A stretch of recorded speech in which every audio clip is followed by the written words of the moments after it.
नर्मदा परिक्रमा ये बहुत बड़ी श्रद्धा का विषय सर्वत्र है। जिनको प्रतीति है, अनुभव है, उनके लिए तो है ही, लेकिन जिनको वो नहीं है उसके लिए भी है। हमारा देश श्रद्धा का देश है। यहां कर्मवीर भी है, तर्कवीर भी है। तर्क और शास्त्रार्थ में दुनिया में कहीं भी हमारा देश पीछे नहीं है। परंतु हम सब लोग जानते हैं कि जीवन चलता है श्रद्धा विश्वास के आधार पर। अब जिनको जड़वादी कहा जाता है वो लोग भी इसको मानते हैं आजकल। पहले नहीं मानते थे, लेकिन आजकल मानते हैं। दुनिया श्रद्धा विश्वास पर चलती है। उदाहरण भी देते कैसे चलती है। तो कहते हैं कि जनरल मोटर्स नाम की कंपनी है, अमेरिकन कंपनी है, जानते हैं। लेकिन कंपनी है क्या? कुछ लोगों के मन में आया कि ऐसी कंपनी करनी चाहिए। उन्होंने मिलकर तय किया। वो वहां के मैजिस्ट्रेट के पास गए। उन्होंने कहा कि हम लोग एक कंपनी है, जनरल मोटर्स उसका नाम है। उन्होंने कहने पर मैजिस्ट्रेट ने मान लिया और उसने घोषित कर दिया कि ये जनरल मोटर्स नाम की कंपनी है। अब जनरल मोटर्स नाम की कंपनी ऐसा अस्तित्व है ही नहीं। अगर कल कुछ घोटाला हो गया और कुछ कार्रवाई हुई तो ये सब लोग कह सकते हैं कि कंपनी तो मैं नहीं हूं, मैं तो एक इंडिविजुअल हूं। ये सब हो सकता है। वास्तव में जनरल मोटर्स नाम की कंपनी का अस्तित्व नहीं है। कुछ लोगों ने कह दिया, एक आदमी ने मान लिया, बस इतना ही है। लेकिन जनरल मोटर्स नाम की कंपनी साल में 1 लाख कारें तैयार करती है। जनरल मोटर्स नाम की कंपनी इतने लाख लोगों को रोजगार देती है। उसके नाम पर इतने करोड़ों रुपयों का व्यवहार चलते रहता है। ये सब क्या है? तो कहते हैं कि दुनिया विश्वास पर चलती है।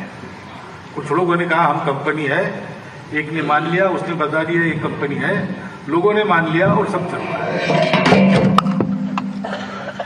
लेकिन हमारे यहां जो श्रद्धा है वो ठोस श्रद्धा है। आप माइक से दूर रहिए थोड़ा। ऐसे केवल कहीं सुनी में से आई हुई काल्पनिक श्रद्धा नहीं है।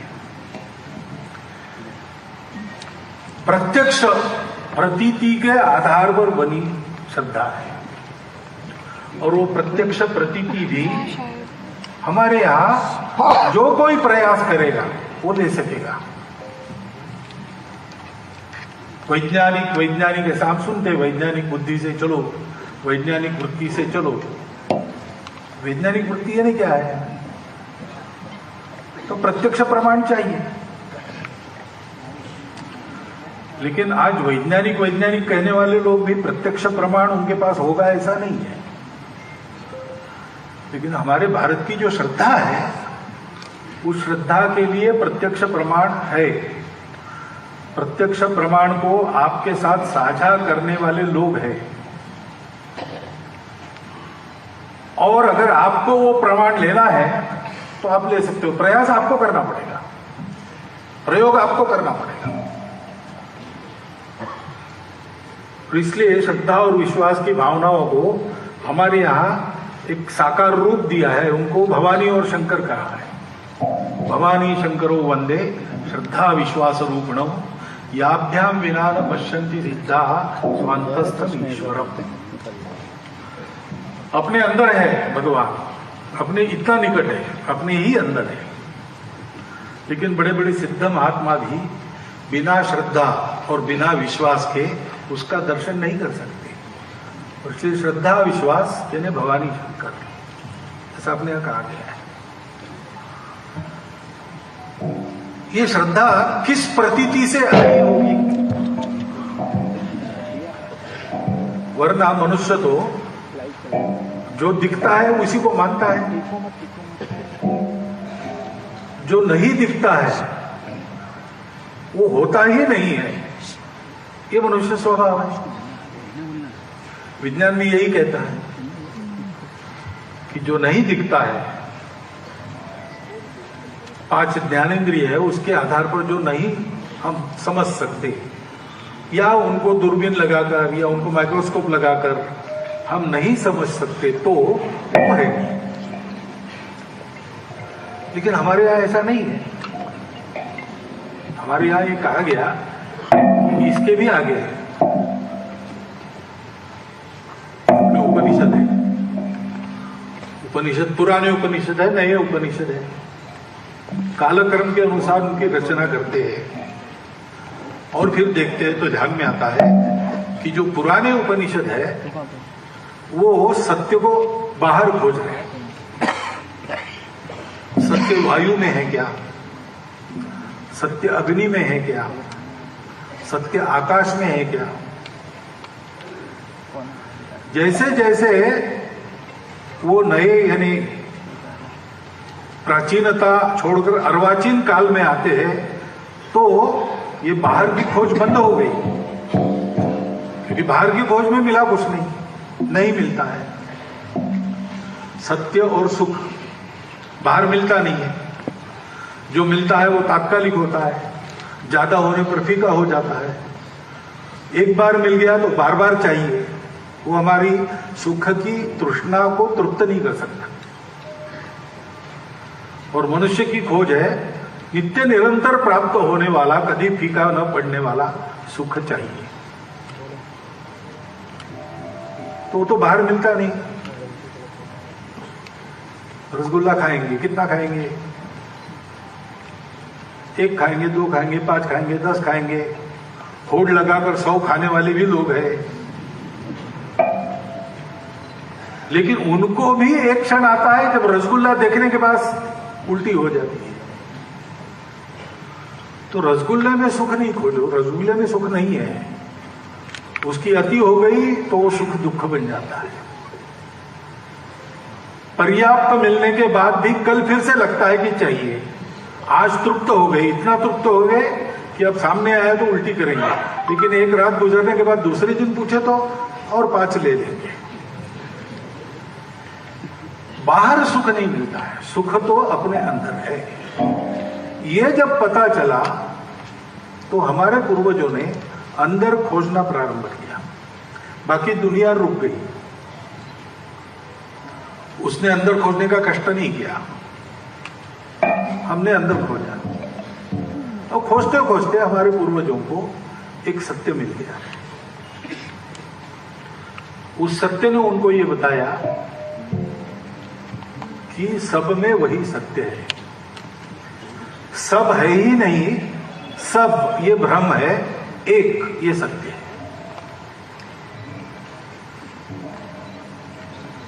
सर्वत्र सब रूपों में, सब रंगों में, सब नामों में वो एक ही है।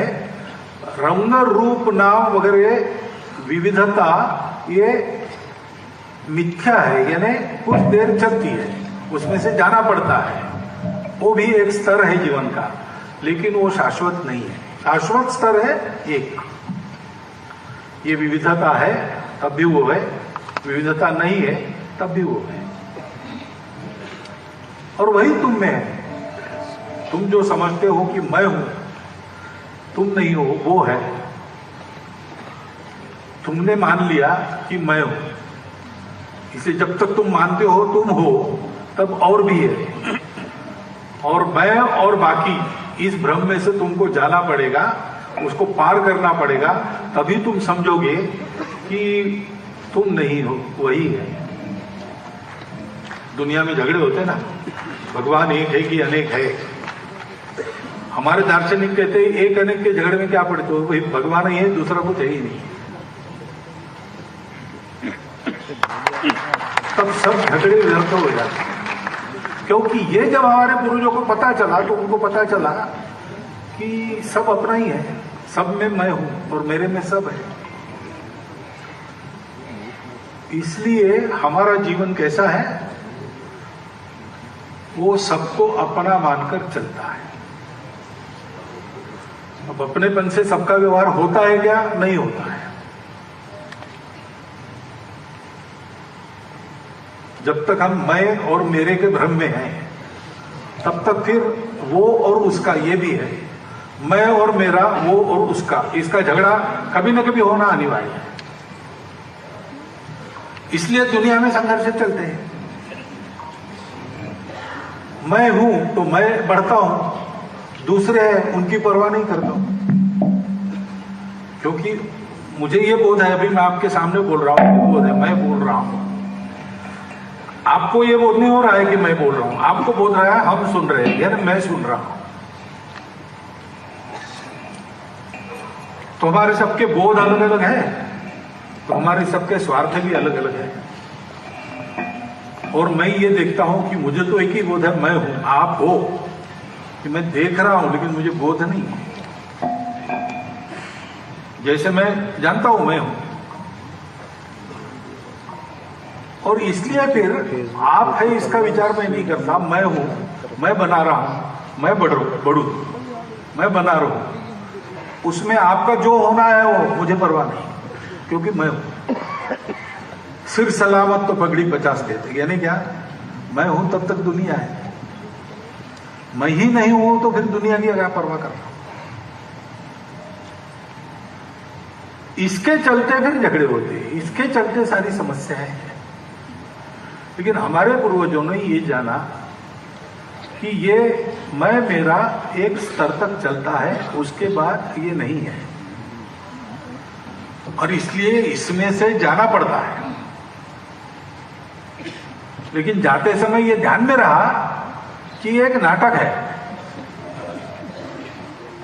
कोई नाटक है, रोल दिया है, वो मुझे करना है। नाटक अच्छा होना चाहिए, मैं उसका एक पार्ट अगर हूं, उसमें मेरी भूमिका है तो मेरा ही नाटक है, तो वो नाटक अच्छा होना चाहिए। मैं अपनी भूमिका बहुत अच्छी तरह करूंगा, लेकिन नाटक खत्म होने के बाद चेहरे का रंग पोंछकर जो मैं बाहर जाऊंगा वो नाटक की भूमिका नहीं है, वो मैं हूं। तो इसमें से जाना है, इसमें फंसना नहीं, ऐसे जाना पड़ेगा। इसलिए उन्होंने हमारे लिए एक जीवन निर्धारित किया, कैसे जीना चाहिए। तो इसमें से जाना है, लेकिन ये पता होना चाहिए कि ये कुछ दिनों का खेल है, दूसरा और इसे खेल बार बार करना पड़ता है। हर बार ये ध्यान में रखकर इसमें से जाना, यही वही है। इसके लिए साधना करो, और साधना के अनेक रास्ते हैं, साधना के अनेक मार्ग हैं,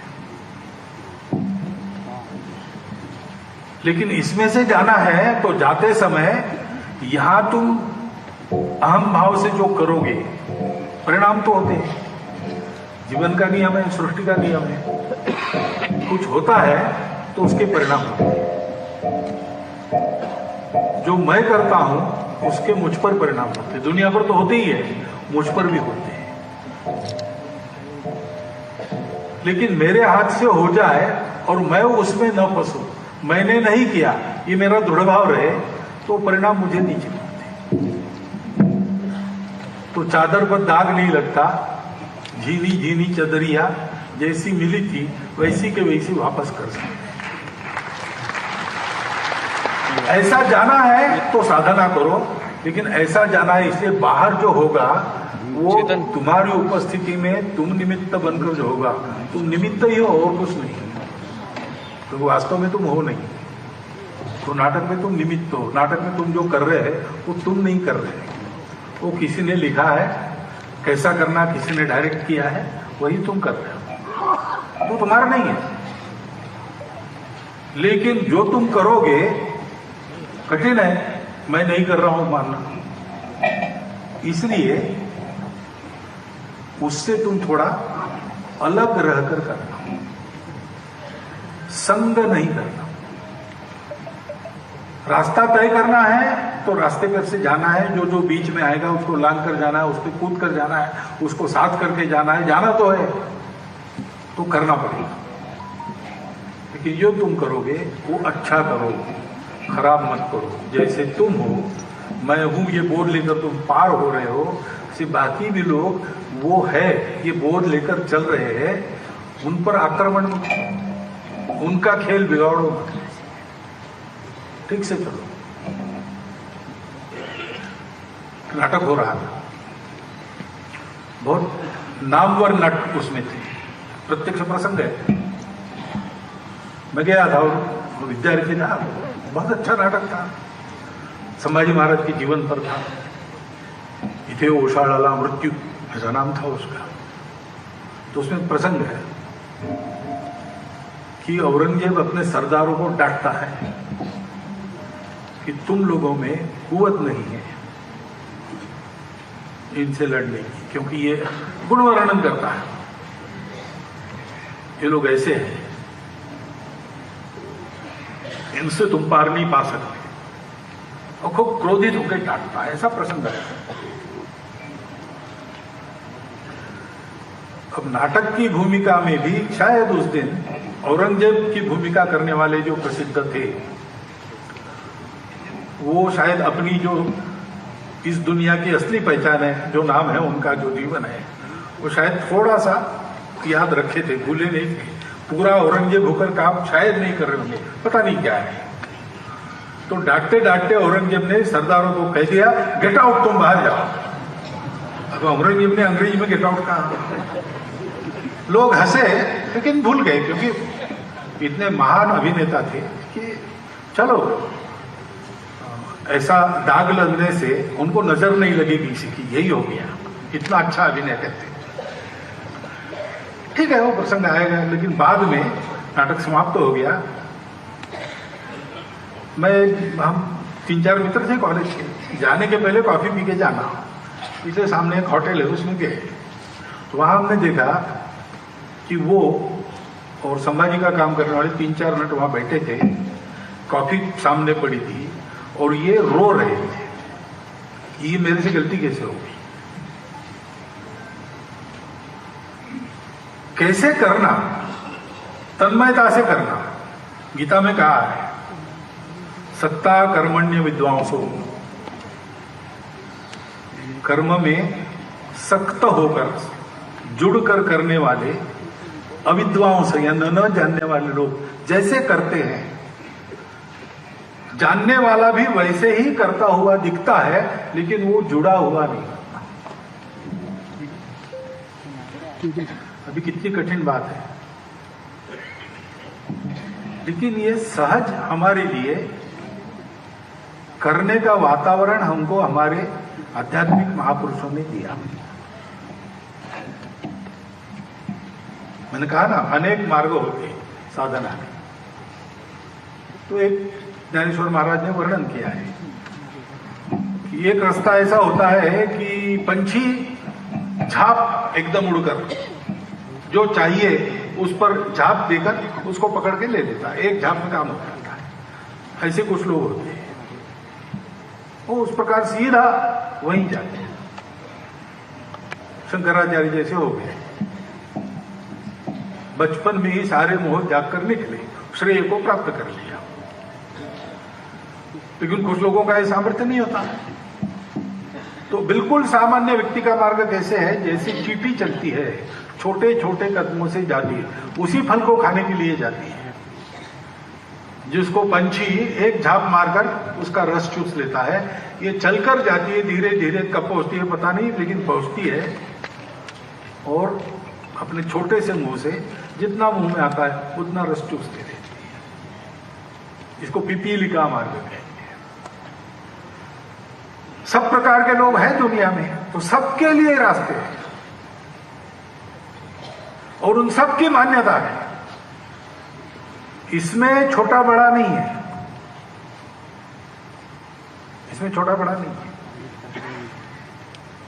बस अपने रास्ते को पहचान पर उस पर आप कैसे लगे हो, इसी की बात रहती है। और इसलिए कभी कभी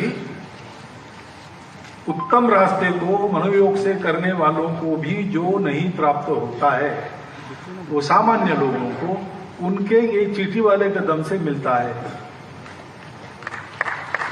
वो है ना, शेष महेश गुणेश दिनेश सुरेश उजाऊ निरंतर जावई, जाही अनादि अनंत अखंड अछेद अभेद सुवेद बतावई, नारद से शुक व्यास रटे पछी हारी थके, पुनि पार न पावई, ताई अहीर की छोहरिया छछिया भरी छाछ पे नाच नचावई। तो हमारे पूर्वजों के उपकार है कि हम सबके लिए उन्होंने ये द्वार खोल दिया है, और इसलिए ये भाव बल अगर मन में है तो ये सुलभ है। ये सारा जो मैं क्या कर रहा हूं शायद मुझे भी समझ में आया, कितना पता नहीं, प्रतीति तो बिल्कुल है नहीं, लेकिन ये समझ में न आने वाली बातें भी, नर्मदा किनारे पर जाकर बैठो जैसा स्वामी जी ने कहा, बस एकाग्र होके देखो नर्मदा जी का दर्शन करो। तो आज इस नाटक वाली दुनिया से अलग होकर अपने असली स्व में आ जाते हो। क्षण भर क्यों न हो, ये प्रतीति हर बार आती है, लेकिन वो भक्ति चाहिए, वो भाव चाहिए। नर्मदा का पानी है ना हाइड्रोजन ऑक्साइड है, ऐसा जिनका पक्का मत है उनके लिए नहीं, उनके लिए नहीं है, क्योंकि भाव ही परमेश्वर है, भाव ही सत्य है, बोध ही सत्य है। हम है या नहीं क्या है, हमको लगता है मैं हूं इसलिए मैं हूं, तो विचार नहीं है, अंदर से स्फुरण है। सो जाते हैं, गहरी नींद सो जाते हैं, तब शरीर तो सोता ही है, मन भी बुद्धि भी सो गई है, सब स्वप्न भी नहीं आता, लेकिन जगने के बाद हम कहते हैं आज मस्त नींद आ गई। अरे किसको आ गई, तुम तो थे ही नहीं, तुम्हारा शरीर भी मर गया था, मन भी मर गया था, बुद्धि भी मर गई। अपने अंदर है जो गहरी नींद आई, वो किसको आई, वो जो है वो बोध है, वही हमारा स्वरूप है। और अपने इस बोध का बोध कराने वाली नर्मदा मैया है।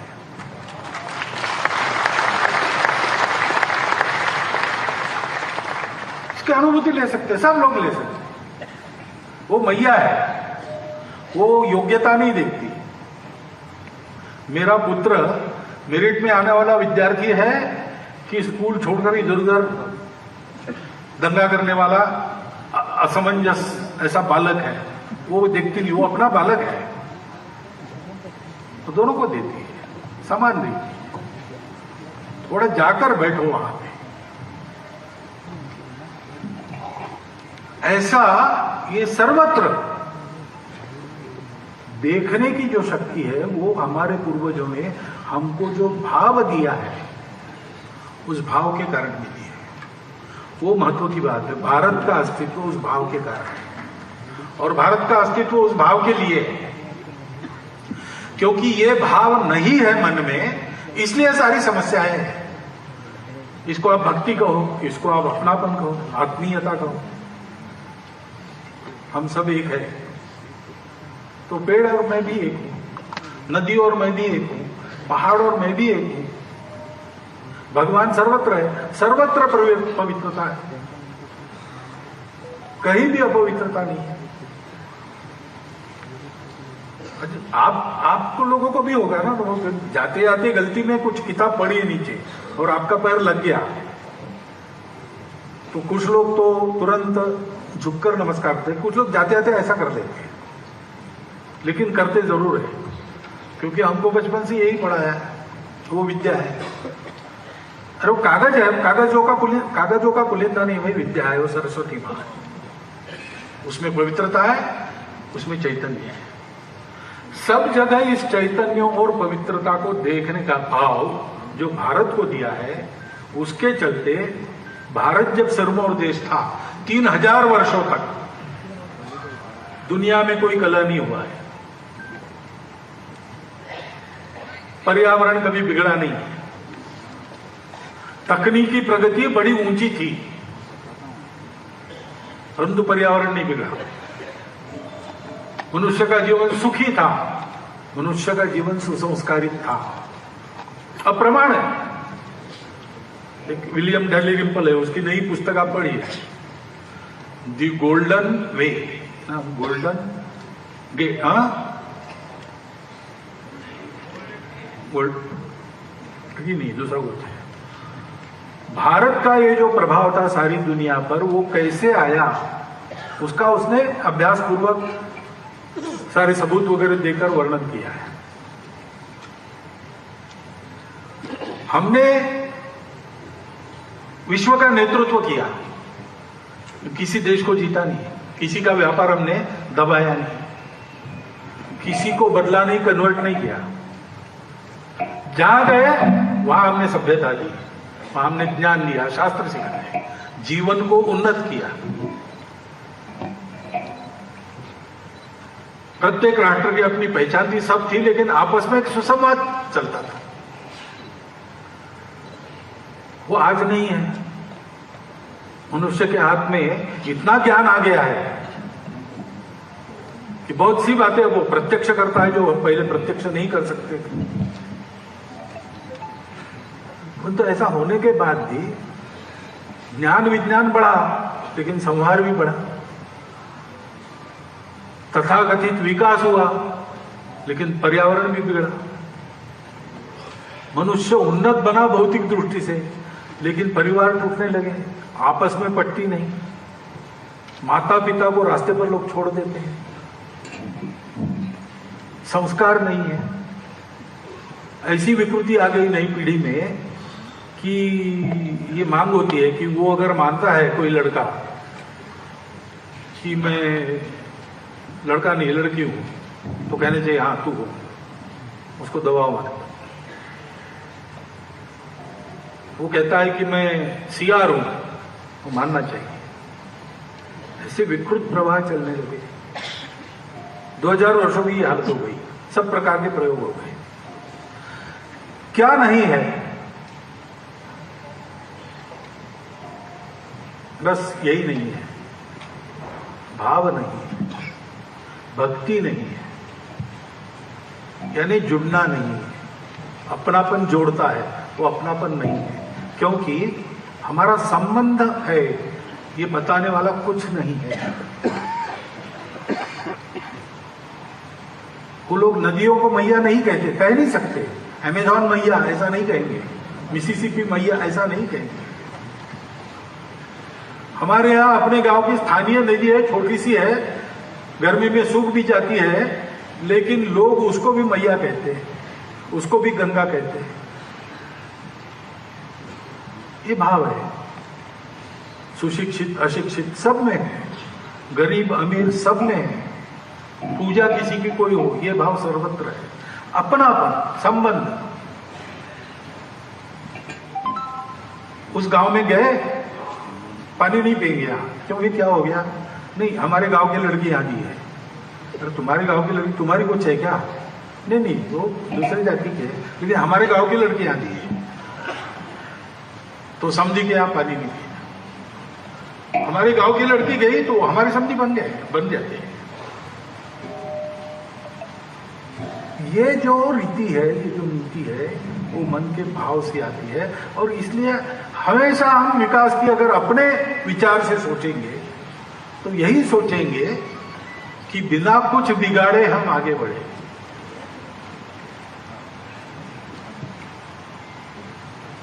तथागत ने कहा है, सब पापस्य अकरणम कुशलस्य उपसंपदा सच्चित्त परियोदपनम एते बुद्धानुशासन। कोई पाप करो मत। पाप क्या है? पर पीड़ा पाप है। पापाय पर पीड़नम, दूसरों को दुख देना पाप है। और उपसंपदा यानी अपनी आजीविका, सम्यक आजीव, उपसंपदा। कुशलस्य, कुशलता क्या है कि हमको तो जीना है, हम जिएंगे, भरपूर जिएंगे, अच्छा जिएंगे, लेकिन दूसरों को धक्का लगाए बिना जिएंगे। उसके लिए अगर हमको कुछ संयम करना पड़े, अपनी कुछ बातों में अपने आप को रोकना पड़े, तो हम वो करेंगे। इसी को धर्म कहते हैं। धर्म होता ही नहीं, कैसे होता है? शिबी राणा की कथा आपको पता है। कबूतर आया, उसके पीछे बाज लगा था, उसने शिबिराणा की शरण ली, छुप गया उसके सिंहासन के पास दरबार में। बाज आया पीछे से, उसने राजा को कहा कि कबूतर आया है। राजा ने कहा आया है, मेरी शरण ली है, मेरे शरण में है और मुझे खाना है उसको। राजा ने कहा मैं नहीं खाने दूंगा, एक निरपराध निर्बल प्राणी को तू खाएगा, ये पाप है। मैं राजा हूं, धर्म रक्षण मेरा कर्तव्य है, मेरा धर्म है उसकी रक्षा करना। अब यहां तक तो समझ में बात आती है, लेकिन बाद में बाज कहता है कि तू धर्म की बात अगर कर रहा है तो प्रकृति ने मुझे धर्म दिया है मांस खा के जीना, तो घास फूस खा के नहीं जी सकता, तो उस कबूतर को खाऊंगा तब मैं जीऊंगा। अपना जीवन जीना ये भी धर्म है। मेरा धर्म रोक के तुम अपना धर्म कैसे आगे बढ़ा सकते? धर्म विरोधी नहीं होता कभी भी, धर्म किसी को दुख नहीं देता, आदि में मध्य में अंत में सर्वत्र सुखदायी होता है। तो तुम किस धर्म की दुहाई दे रहे हो? ये तो अधर्म होगा। शिबिराणा इस पर क्या कहता है? वो कहता है तुम्हारी बात ठीक है। देखो ये अपनापन क्या करता है, कबूतर भी अपना है, उसको खाने वाला बाज भी अपना है। कबूतर मरना नहीं चाहिए, बाज को भूखा नहीं भेजना है। दुनिया कहेगी ये बेकार की बात है, ये लॉजिक के विरुद्ध है। अरे भाई लॉजिक से थोड़ी दुनिया बनी है, और लॉजिक से थोड़ी दुनिया चलती, दुनिया तो धर्म से चलती है। शिबिराणा कहता है तुमको मांस चाहिए, कबूतर का ही चाहिए ऐसा नहीं है, तो कबूतर के वजन का मांस मैं मेरा देता हूं, वो खा लो। ये धर्म रक्षा है। कुशलस्य उपसंपदा, अपनी बात को छोड़ दिया ताकि मैं भी रहूं, बाज भी रहे, कबूतर भी रहे। ये क्यों सोचा जाता है? इसलिए कि ये सब अपने हैं।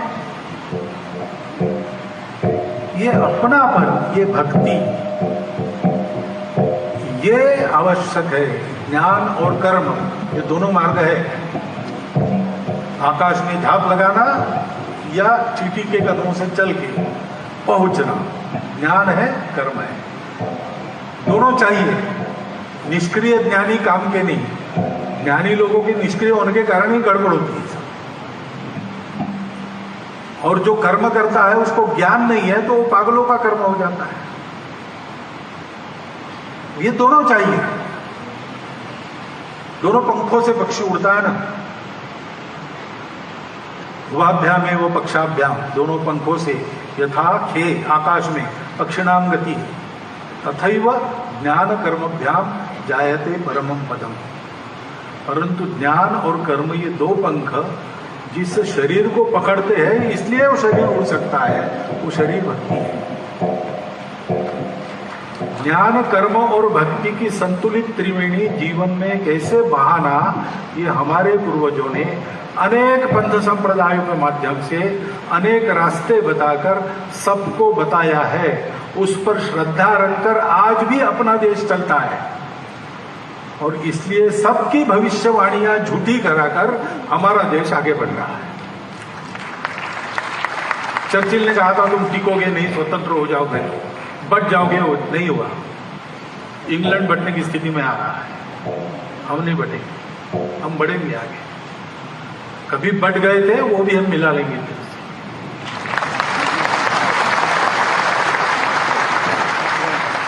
क्योंकि ये जीवन विद्या हमारे पास है, और जीवन विद्या हमारे पूर्वजों ने दी। वो जीवन विद्या नित्य हमको सिखाने वाले हमारे साथ है।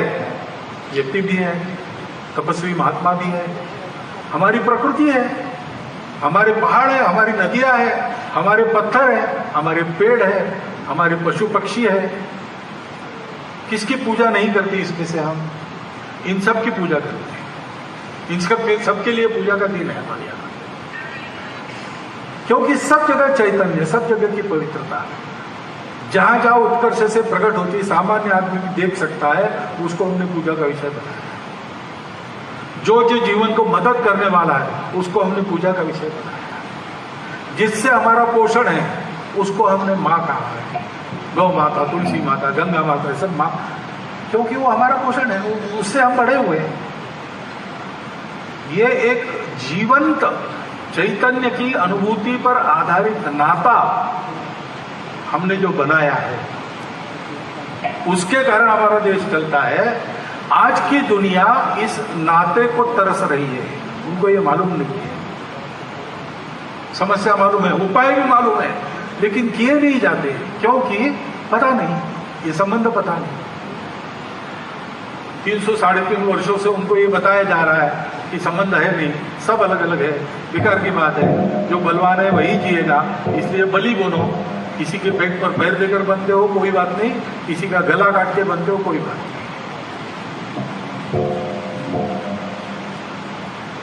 गला काटने का काम, जेब काटने का काम केवल दर्जी करते थे पहले, अब सारी दुनिया कर रही है। और उनको पता नहीं, जानते हैं इससे गड़बड़ है, लेकिन रुक नहीं सकते क्योंकि वो विश्वास नहीं है, वो श्रद्धा नहीं है। इस श्रद्धा विश्वास के संबल पर खड़ा होकर अपने देश को बड़ा करना और संपूर्ण विश्व को ये श्रद्धा विश्वास देने वाला धर्म देना, ये कर्तव्य हमारे सामने है। इस कर्तव्य के लिए हमारी तैयारी कैसे होगी? ज्ञान विज्ञान से तो होगी, परंतु हमको फिर से इस भाव में अपने आप को स्थिर करना है। और जो पुस्तक है, पुस्तक आराम से पढ़ना, क्योंकि बहुत जटिल है, समझ में आने के लिए समय लगना ही है। वो ज्ञान बड़ा जटिल है, वो प्रतीति है तो तुरंत समझ में आता है, नहीं तो समझना पड़ता है। बुद्धिगत में पूरा का पूरा नहीं होता है, श्रद्धा रखकर ही पढ़ना है, आता है समझ में बाद में। परंतु पुस्तक का विषय ही यही है। परिक्रमा में जो कुछ प्रहलाद जी को बोध मिला होगा, उस बोध को सरसरी मैंने जो पढ़ा है, पूरे पुस्तक को सरसरी देख लिया मैंने, उसमें तो यही है कि मैं और मेरा छोड़ो, अंतःकरण पवित्र करो, उसमें स्वार्थ बिल्कुल मत रखो, कर्तव्य कर्म करते चलो, सबको अपना मानकर चलते जाओ, सब होता है। ये संदेश देने वाला वो पुस्तक है। और इसलिए परिक्रमा पुस्तक का विमोचन करना है, ऐसा उन्होंने कहा। मैंने कहा ठीक है, मैं आता हूँ। यहाँ नहीं था, नागपुर से आया और वापस नागपुर जाऊंगा, लेकिन पुस्तक इतनी महत्वपूर्ण है इसलिए मैंने इसके लिए आना स्वीकार किया। बाकी परिक्रमा तो उन्होंने की है, प्रतीति तो उन लोगों को है। मुझे कुर्सी पर बिठाया है संघ ने, इसके लिए आजकल मुझे बुलाते हैं, लेकिन संघ में भी प्रतीति मिलती है कुछ बातों की, संघ का काम ऐसा है। उसके बल पर मुझे जितना समझ में आया मैंने आपके सामने चिंतन के लिए रख दिया है। इसमें जो गलतियां हैं वो मेरी है, जो सही है वो अपनी परंपरा का करोड़ों वर्षों से चलता आया हुआ है, उस पर चलना है। इतना ध्यान में रखिएगा।